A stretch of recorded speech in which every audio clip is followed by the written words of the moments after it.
Bloch जंगजू खातून गुल बीबी कौन थी?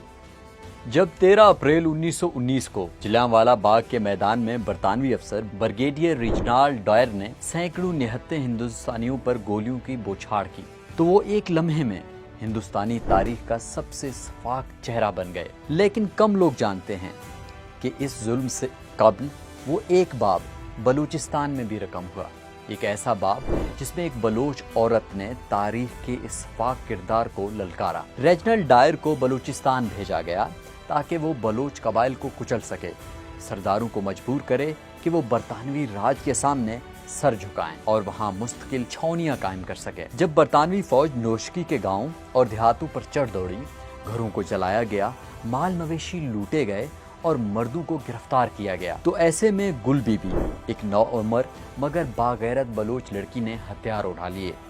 गुल बीबी ने फकत मर्दों के साथ लड़ाई में शिरकत नहीं की, बल्कि वो क़यादत करती हुई नजर आई। वो घोड़े पर सवार दुश्मन पर टूट पड़ी, जैसे कोई पहाड़ी शेरनी अपने बच्चों के दिफा में दुश्मन पर हमला करती हो। आखिरकार गुल बीबी को गिरफ्तार कर लिया गया और उसे जनरल रेजिनाल्ड डायर के सामने पेश किया गया।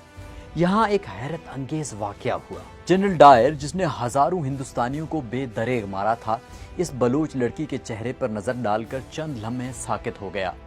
मीर गुलखान नसीर लिखते हैं, डायर ने कहा कि अगर ये लड़की लंदन में होती तो शाही महल की रानी बनती। ये सिर्फ जंगजू नहीं, हुस्न और वकार की जीती जागती तस्वीर है। डायर ने इसके हौसले, गुफ्तगू और निडर अंदाज पर हैरत का इजहार किया।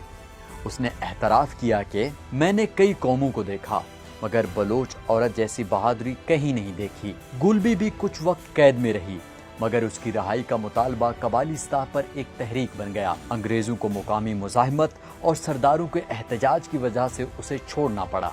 लेकिन इसके बाद गुल बीबी एक आम बलोच लड़की नहीं रही, वो नज़मों और लोकगीतों का मौजू बनी। लोगों ने अपनी बेटियों के नाम उनके नाम से रखना शुरू किया। बलूच खवातीन के लिए वो मुजाहिमत की इलामत बन गई। रेजिनाल्ड डायर जैसे जाबिर शख्स की पसबाई की कहानी बन गई।